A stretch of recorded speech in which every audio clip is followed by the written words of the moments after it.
कैसे हैं गाइस?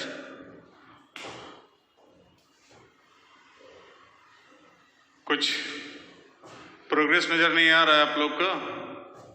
थोड़ा सा प्रोग्रेस का ज़रूरत है, कुछ एक्टिविटी नज़र नहीं आ रहा है।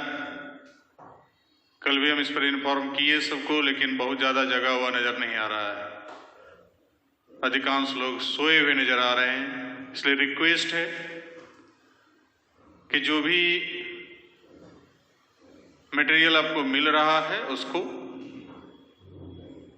सिलसिलेवार ढंग से कॉपी में लिखते जाएं, मतलब नोट्स तैयार करते जाएं। पता नहीं है कब तक सिस्टम चलेगा, अभी तो कुछ कहना बड़ी मुश्किल है, लेकिन जिस रफ्तार से चेन टूटा है, श्रिंक माने उसका जो कोरोना का जो मामला घटता नजर आ रहा है, तो आशा करते हैं कि बहुत जल्द आप लोग से मिलने का मौका मिलेगा, क्योंकि बिना मिले मजा ही नहीं आ रहा है। समझे मित्रों? चलिए आप लोग भी अपना कॉपी निकाल के देखिए। तो पिछले क्लास में हम लोग देख रहे थे कि कंडक्टेंस को कौन कौन सा कारक प्रभावित करता है। तो इसमें से दो कारक हम लोग वहां चर्चा कर चुके थे। अब एक तीसरा कारक जो हम लोग यहां पर देखने जा रहे हैं वो है नेचर ऑफ इलेक्ट्रोलाइट।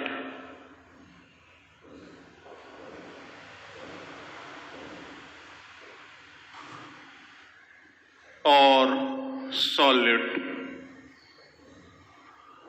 वैद्युत अपघट्य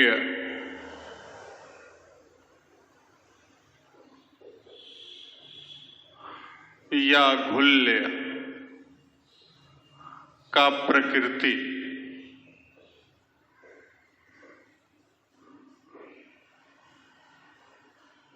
अब इसको जानने से पहले कि कैसे डिपेंड करता है नहीं करता है,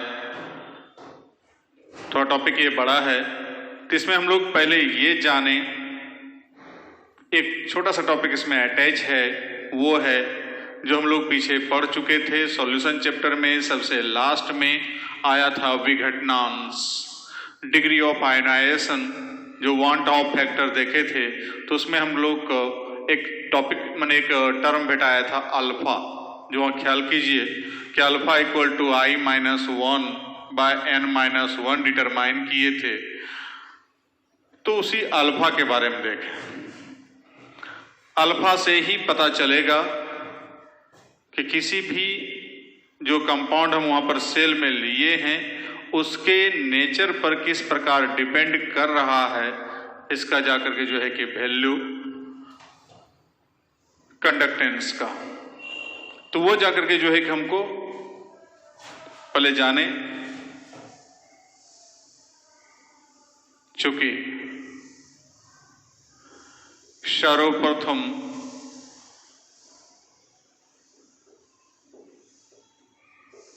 किसी वैद्युत अपघट्य के वियोजन की मात्रा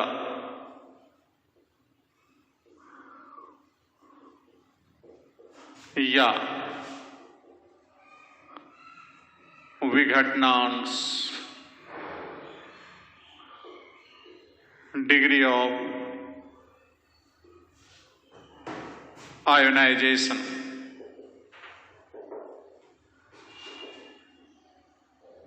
और अल्फा का मान निम्नांकित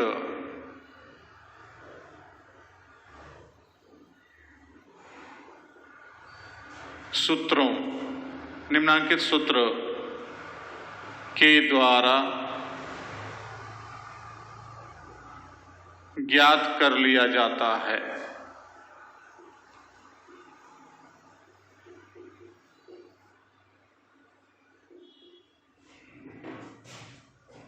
तो अल्फा बराबर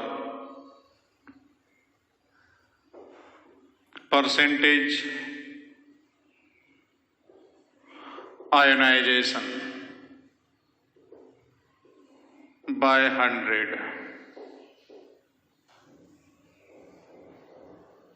तो जैसे वहां पर कितना परसेंट आयोनाइज्ड हो रहा है, कोई भी कंपाउंड 10%, 20%, 50%, 75%, 100%, 90%, वो जाकर के जो है कि हमको परसेंट पे यहाँ पर रखेंगे। जैसे मान लें 75% है, 80% है, तो 80% बाय 100 करेंगे तो 0.80 आएगा। तो ये 0.80 हो गया अल्फा का मान। 75 आएगा तो 0.75 आएगा, 60% का 0.60 आएगा। तो जो भी हमको 15% है तो 0.15 आएगा। तो वो जो भी वैल्यू होगा उससे पहले हम लोग अल्फा का मान डिटरमाइन कर लेंगे, और ये अल्फा का मान डिटरमाइन करने के बाद तब हम बता सकते हैं कि कौन सा कंपाउंड का माने जो कंडक्टेंस ज्यादा होगा, किसका कंडक्टेंस कम होगा। इसको बाद में चर्चा करते हैं। लेकिन अब प्रश्न ये उठता है कि ये अल्फा का मान जो है किस पर डिपेंड करता है और किस चीज पर डिपेंड करता है। तो इसके मान को भी हम लोग देखें। किसी विलयन का वियोजन की मात्रा का मान निम्नांकित कारकों के द्वारा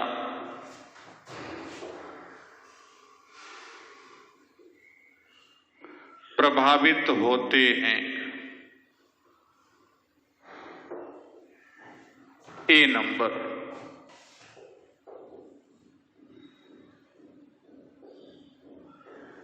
डाइलेक्ट्रिक कांस्टेंट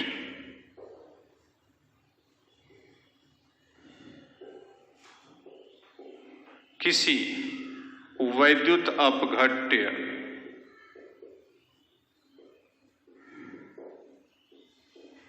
का वियोजन की मात्रा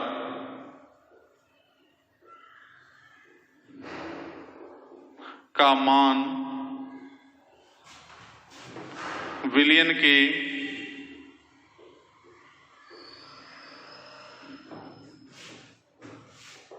परावैद्युत स्थिरांक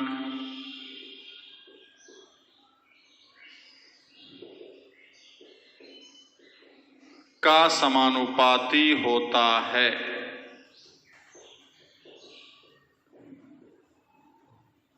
अर्थात वियोजन की मात्रा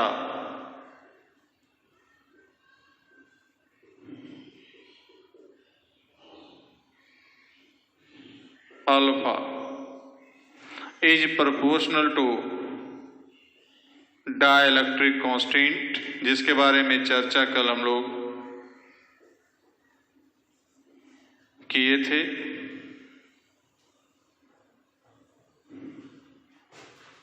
अतः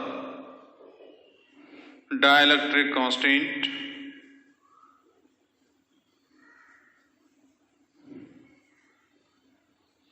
का मान बढ़ने के साथ साथ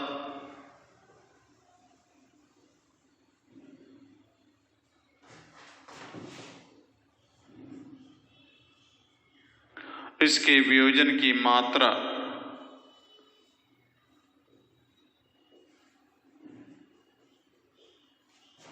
भी बढ़ती जाएगी।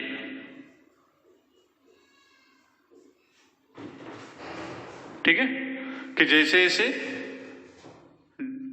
डाइलेक्ट्रिक कांस्टेंट का मान ज्यादा होगा जिस सॉल्यूशन का, उसका वियोजन की मात्रा ज्यादा होगा। जिसका डाइलेक्ट्रिक कांस्टेंट कम होगा उसका जाकर के जो है कि हमको वियोजन की मात्रा कम होगा।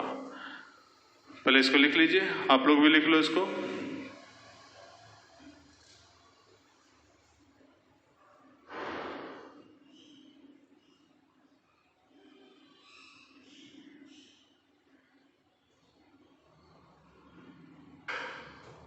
हो गया? चलिए,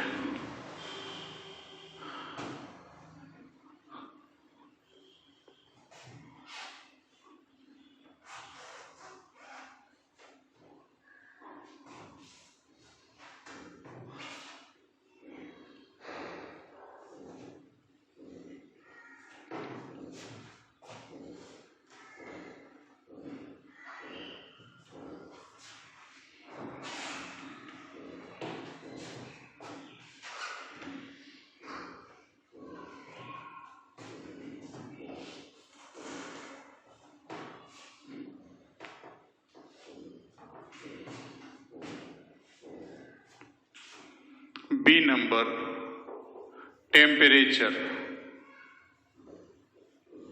तापक्रम।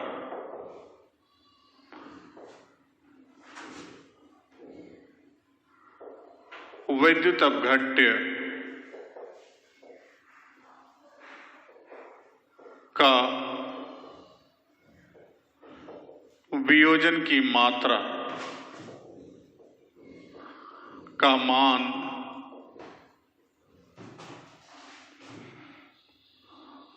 तापक्रम का समानुपाती होता है।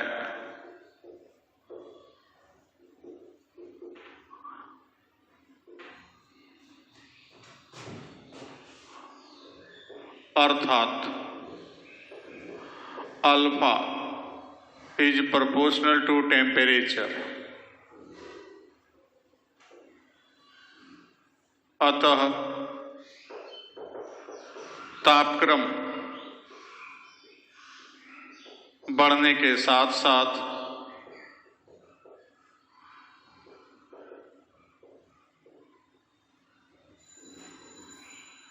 पदार्थ के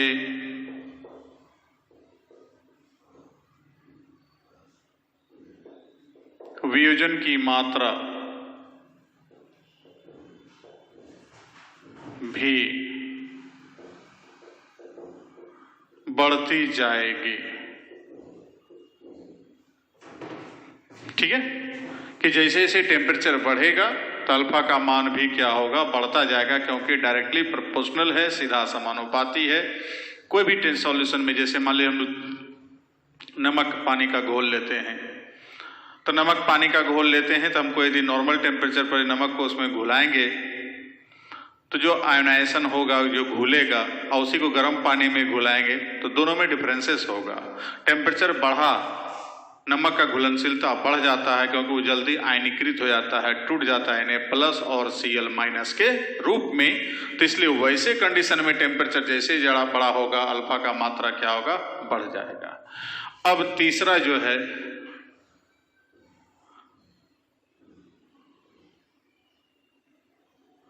वो है dilution and concentration of solution. Dilution मतलब तनुता, कॉन्सेंट्रेशन मतलब सांद्रता। मतलब घोल को पतला करें या घोल को जाकर के हम लोग गाढ़ा करें, अर्थात घुल्ली का मात्रा को कभी बढ़ाते हैं, कभी घोलक की मात्रा बढ़ाएंगे। घोलक की मात्रा बढ़ाएंगे तो हम लोग पीछे चर्चा कर चुके हैं कि घोल डाइल्यूट होगा, पतला होगा, तनु होगा, और घुल्ली की मात्रा बढ़ाएंगे तो घोल जो है कॉन्सेंट्रेट होगा, अर्थात सांद्रित होगा, गाढ़ा हो जाएगा। तो कहता है वैद्युत अपघट्य के विलयन का तनुता बढ़ाने पर वियोजन की मात्रा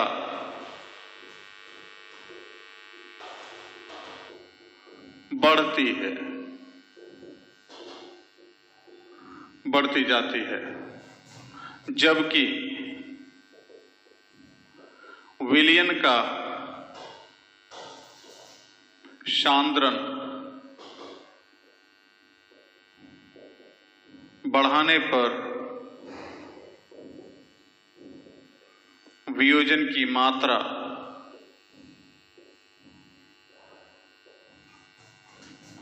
घटती जाती है।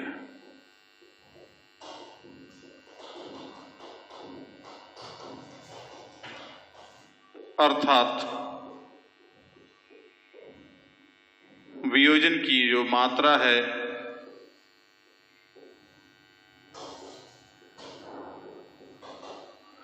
प्रोपोर्शनल होगा विलयन की तनुता।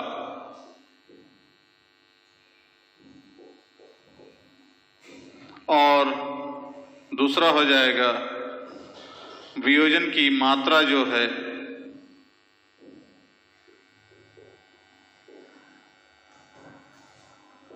एक बटे विलयन का सांद्रण। घोल को गाढ़ा करेंगे, वियोजन की मात्रा कम होगा। घोल को पतला करेंगे तो वियोजन की मात्रा क्या होगा? बढ़ेगा। घोल पतला, ये बढ़ेगा, ये गाढ़ा करेंगे तो ये घटेगा। अब ये सभी फैक्टर को नजर दिमाग में डाल करके हम लोग अब चलते हैं कि चालकता का क्या स्थिति है उसको देखें।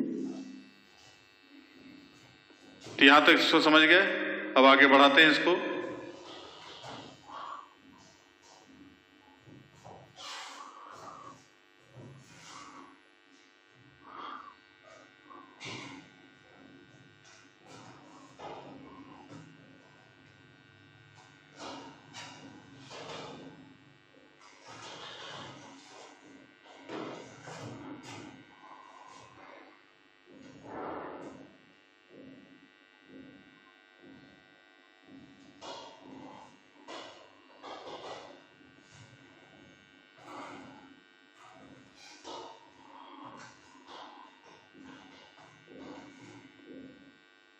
इस प्रकार हम पाते हैं कि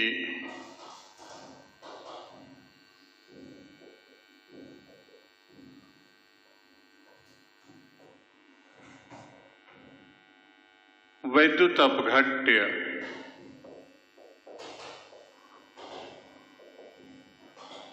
का कंडक्टेंस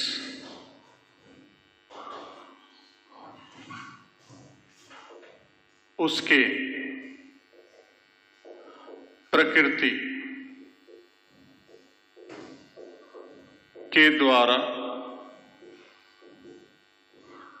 प्रभावित होगा, क्योंकि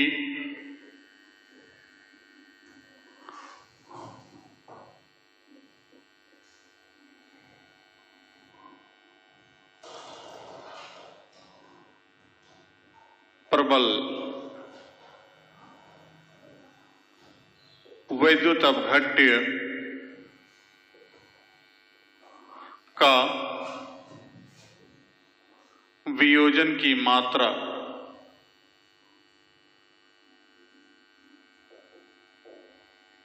हमेशा दुर्बल वैद्युत अपघट्य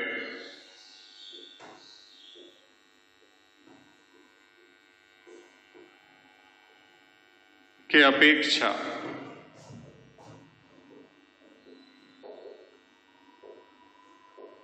अधिक होता है,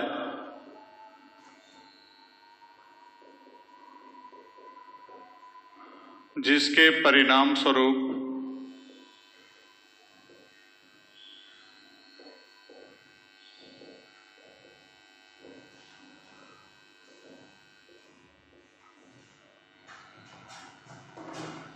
प्रबल वैद्युत अपघट्य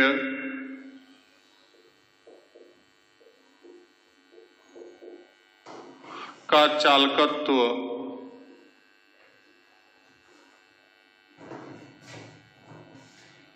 दुर्बल के अपेक्षा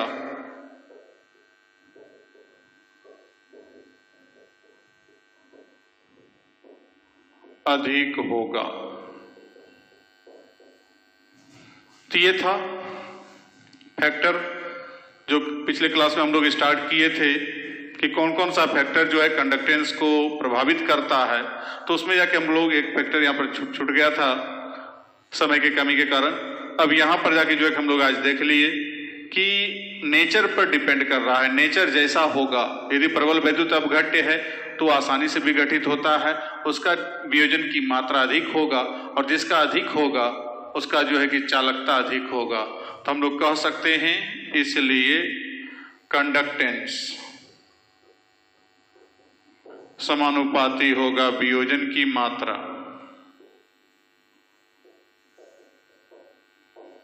अल्फा अल्फा ज्यादा कंडक्टेंस ज्यादा, अल्फा कम कंडक्टेंस का मान क्या होगा, कम होगा।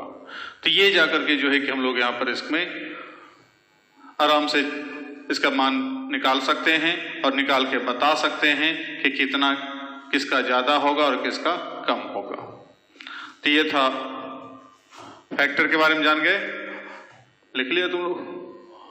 अब इसके बाद हम लोग आगे बढ़ते हैं, छोटा सा टॉपिक को पहले देख लेते हैं, उसके बाद कोलरास के नियम तक पहुंचना है हम लोग को। उसके लिए 2 कदम अभी दूर हैं हम लोग। तो डिटरमाइनेशन ऑफ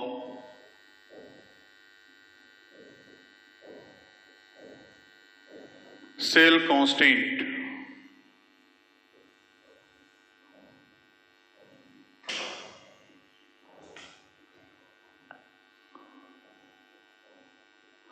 सेल स्थिरांक का निर्धारण।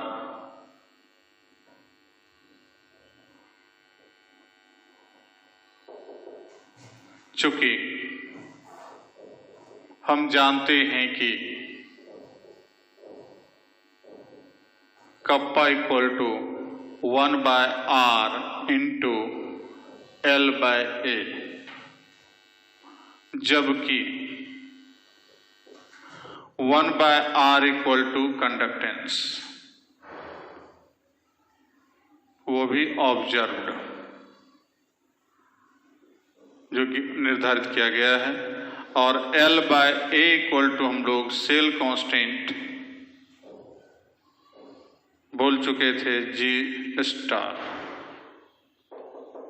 इसलिए kappa equal to observed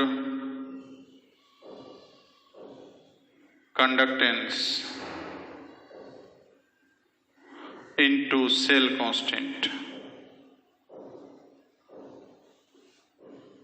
sir लिख सकते हैं, देयरफॉर सेल कांस्टेंट बराबर कप्पा बाय ऑब्जर्व्ड कंडक्टेंस। और कप्पा क्या है, तो स्पेसिफिक विशिष्ट चालकत्व है, कंडक्टेंस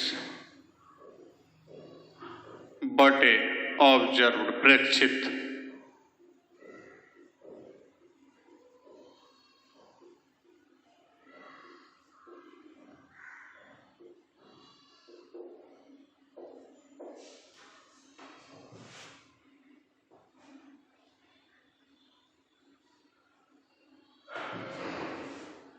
तो इस प्रकार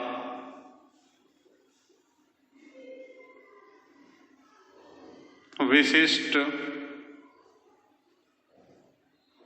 चालकत्व तथा प्रेक्षित चालकत्व का मान ज्ञात रहने पर सेल स्थिरांक का मान ज्ञात किया जा सकता है।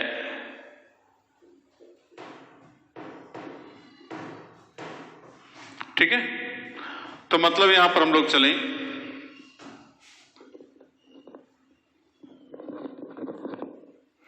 कि कप्पा इक्वल टू हम लोग जान रहे हैं 1/r इंटू L/A, और 1/r को हम लोग कंडक्टेंस बोल रहे हैं, L बाय ए को क्या बोले हैं? सेल कांस्टेंट, जो पिछले क्लास में देख चुके हैं। इसलिए कप्पा इक्वल टू हो गया ऑब्जर्व कंडक्टेंस, मतलब ये जो 1 बाय आर है, इंटू L बाय ए हो गया सेल कांस्टेंट G स्टार। तो देयरफॉर सेल कांस्टेंट बराबर हो जाएगा kappa by observed conductance. Kappa क्या है? तो स्पेसिफिक कंडक्टेंस है जिसको हम लोग बोलते हैं विशिष्ट चालकत्व। अब बटे यहाँ प्रेक्षित चालकत्व, मतलब जितना उसका प्रेक्षण किया गया है, ऑब्जर्वेशन किया गया है कंडक्टेंस का, उसका वैल्यू, तो दोनों का रेशियो जो है ना क्या कहलाएगा? Cell constant. तब यहाँ जाकर के जो है हम लोग उसको परिभाषित भी कर सकते हैं कि किसी भी पद, मतलब हम लोग यहाँ कह सकते हैं अर्थात किसी वैद्युत अपघट्य के विशिष्ट चालकत्व तथा प्रेक्षित चालकत्व के अनुपात को भी सेल स्थिरांक कहा जाता है। मतलब इसके अनुपात को हम लोग सेल स्थिरांक भी कहते हैं। तो इस प्रकार से सेल स्थिरांक का मान ज्ञात कर सकते हैं। दोनों का मान यदि मालूम रहे तो उसका मान हम लोग ज्ञात करने में कोई परेशानी नहीं होगी। अब एक और टॉपिक देखते हैं। लिख लिया बाबू।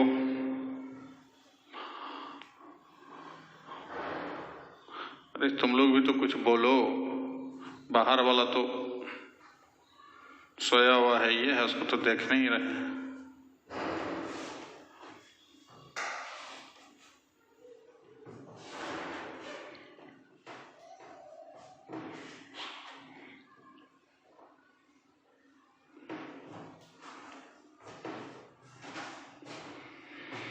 चलिए आगे देखते हैं हम लोग। Experimental determination of conductance.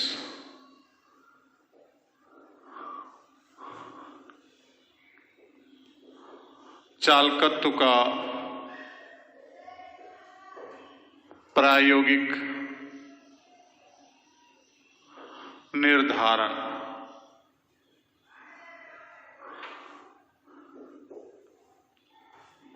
तो चालकत्व का प्रायोगिक निर्धारण क्या है उसको देखें हम लोग। तो यहां जो है कंडीशन यहां पर बना हुआ है कि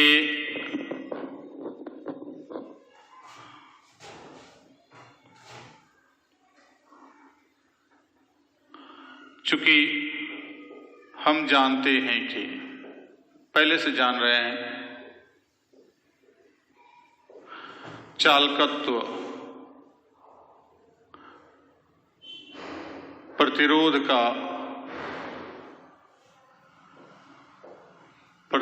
के व्युत्क्रम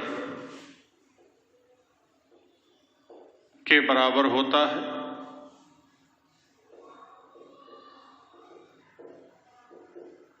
पहले से जान रहे हैं, अर्थात चालकत्व कंडक्टेंस इक्वल टू 1 बाय प्रतिरोध, बोले तो रेसिस्टेंस। अतः प्रतिरोध का मान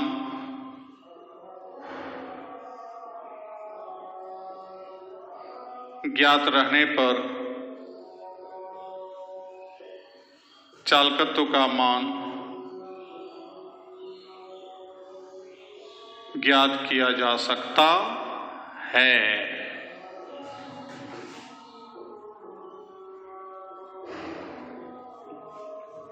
मतलब किसी भी,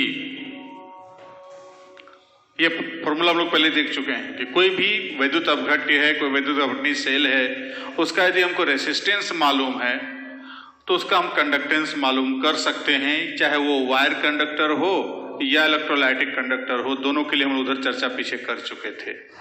अब यहां पर जाकर के जो है कि हम लोग तो चालकत्व का मान यदि मालूम करना है तो इसका मतलब हमको रेसिस्टेंस का मान ज्ञात करना है, और रेसिस्टेंस का मान ज्ञात करने के लिए पहले हमको जाना होगा फिजिक्स में। फिजिक्स में करंट इलेक्ट्रिसिटी यदि आप पढ़ चुके हैं या पढ़ने जा रहे हैं तो वहां पर एक टॉपिक आएगा व्हीटस्टोन ब्रिज और मीटर ब्रिज। तो मीटर ब्रिज और व्हीटस्टोन ब्रिज के, मीटर ब्रिज एक उपकरण है, उसके सहायता से व्हीटस्टोन ब्रिज के का तैयार किया जाता है, और उसके बाद 4 रेसिस्टेंस में से उसमें से 3 का मान ज्ञात रहता है और 1 का मान ज्ञात किया जाता है। जो अज्ञात रहता है उसका मान ज्ञात किया जाता है एक फॉर्मूला के द्वारा।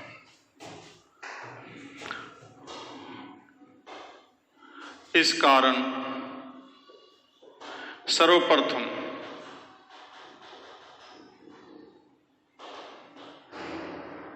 किसी वैद्युत अपघट्य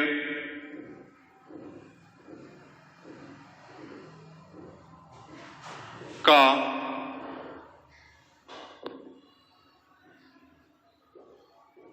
प्रतिरोध ज्ञात किया जाता है।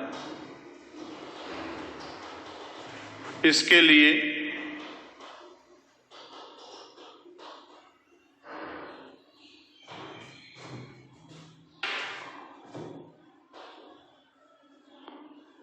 व्हीटस्टोन ब्रिज का उपयोग किया जाता है,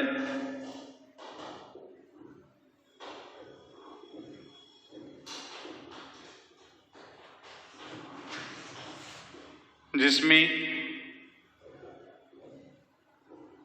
उपस्थित 3 चालक का प्रतिरोध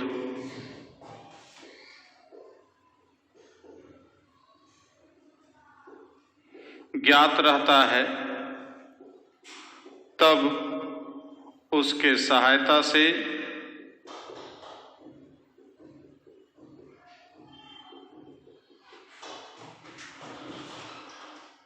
विद्युत अपघट्य मतलब चौथा चालक का प्रतिरोध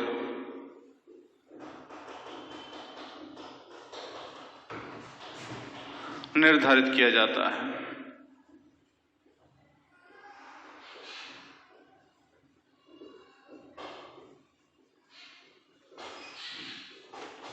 ठीक है, तो पहले जाकर के जो है कि हमको यहाँ पर जाके चौथा चालक जो होगा उसका प्रतिरोध ज्ञात करना है। पहले 3 चालक जो है उसका प्रतिरोध पहले से हमको मालूम रहता है। उस व्हीटस्टोन ब्रिज में उसको हमको तीनों को एडजस्ट करके और तब चौथा का मान जाके हम लोग डिटरमाइन करते हैं। वहां जाकर के जो है कि आपको मीटर ब्रिज का जब एक्सपेरिमेंट दिखलाया जाएगा, यदि एक्सपेरिमेंट कभी करने का मौका मिलेगा तो ठीक है, नहीं तो फिर कभी यदि आमने सामने भेंट होती है तो मैं आपको प्रॉमिस करता हूं कि मीटर ब्रिज में हमको सिस्टम बना के आपको दिखाऊंगा और यही व्हीटस्टोन ब्रिज का स्ट्रक्चर दिखलाते हैं। उसके बाद तब फिर वहां बतलाएंगे कैसे ज्ञात किया जाता है।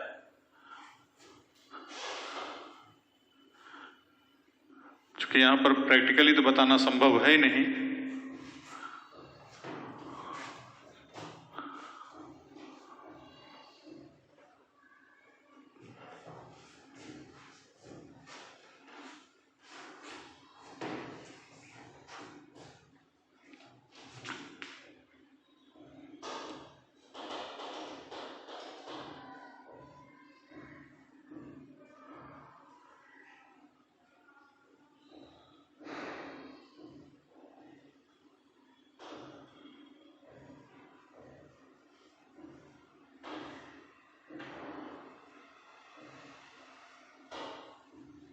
ये 4 प्रतिरोध है, इसके बीच में गैल्वेनोमीटर लगा रहता है। अब इसको विद्युत परिपथ में जहां से इसको एनर्जी मिलेगा, पावर सेल, उससे यहाँ पर एसी या डीसी दोनों में से कोई करंट यहाँ पर फ्लो करेंगे। तो उसके बाद एक है पी क्यू आर एस, ये 4 प्रतिरोध है। चारों प्रतिरोध को वहाँ पर सिस्टम में जोड़ करके उसके बाद वहाँ पर जाकर जो है कि इस प्रकार से अरेंज किया जाता है कि जिससे जाकर जो है कि मतलब ये दोनों आपको सीरीज में हो गया, ये दोनों सीरीज में हो गया और ये दोनों हो गया पैरेलल में। तो इस प्रकार से जोड़ करके और तब जाकर के जो है कि हमको वहाँ पर सब जोड़ते हैं तो इसमें से 3 का मान मालूम रहेगा, चौथा का मान क्या करना है, ज्ञात करना है। तो इसके लिए हमको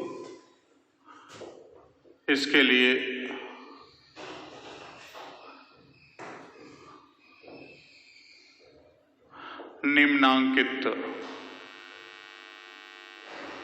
सूत्र का उपयोग किया जाता है।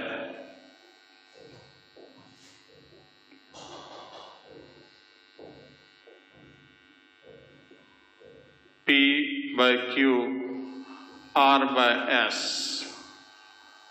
अब इस चारों में से 3 का मान मालूम रहेगा तो स्वाभाविक है चौथे का प्रतिरोध हम आराम से ज्ञात कर सकते हैं और उस प्रतिरोध के सहायता से तब किसी का भी हम चालकत्व ज्ञात कर लेंगे।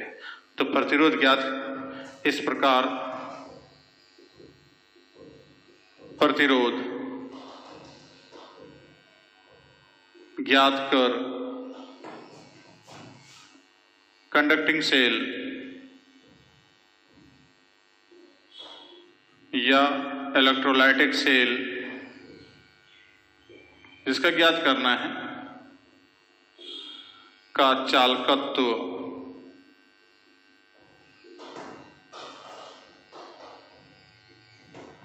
निर्धारित किया जाता है।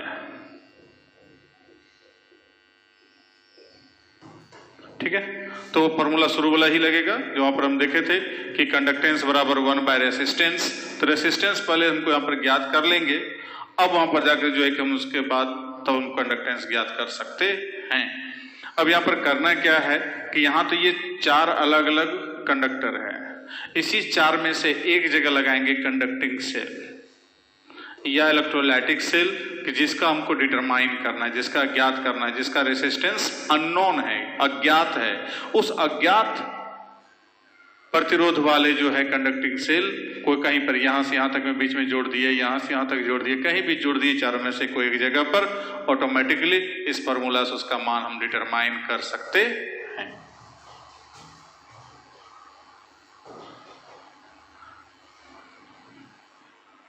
तो कंडक्टिंग सेल को थोड़ा सा देख लें।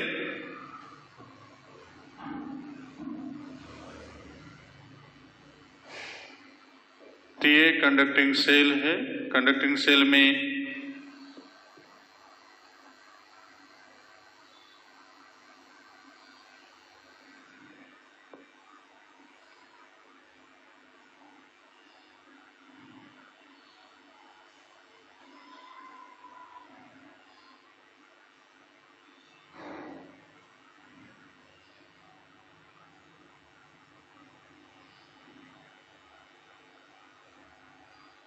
पतली नली है ये,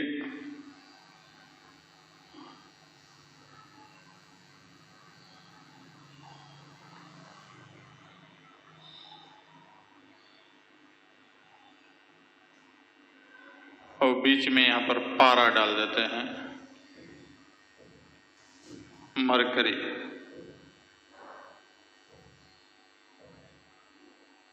इसमें भी मरकरी भर देते हैं, नीचे में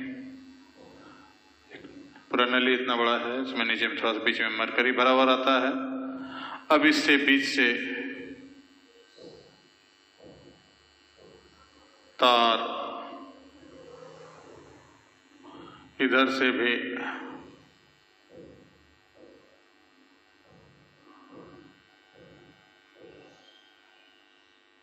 टेढ़ा भी हो सकता है, कोई दिक्कत नहीं है। यहाँ तार आया। अब इसके साथ प्लेटिनम का प्लेट,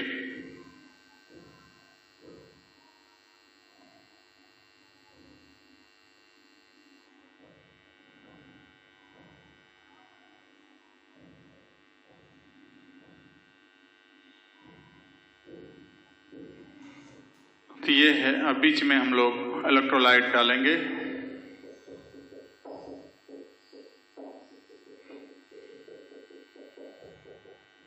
तो इधर तो इलेक्ट्रोलाइट है,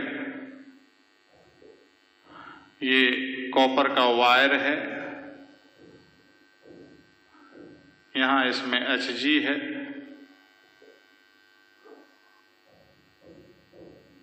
मरकरी,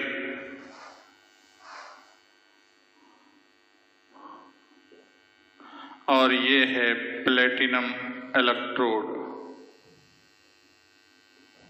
अब ये वैद्युत अपघट्य जो लिए हैं इलेक्ट्रोलाइट, इसी का हमको रेसिस्टेंस ज्ञात करना है इस फॉर्मूला के सहायता से।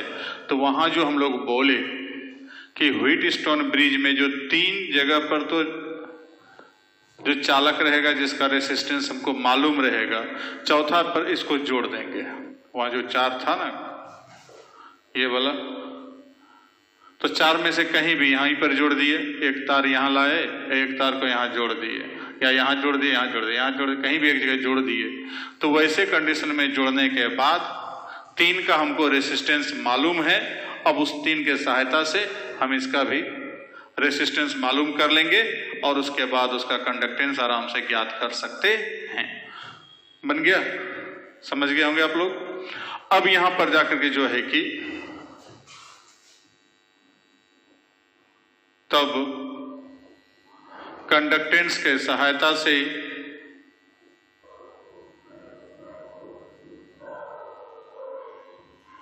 विशिष्ट चालकत्व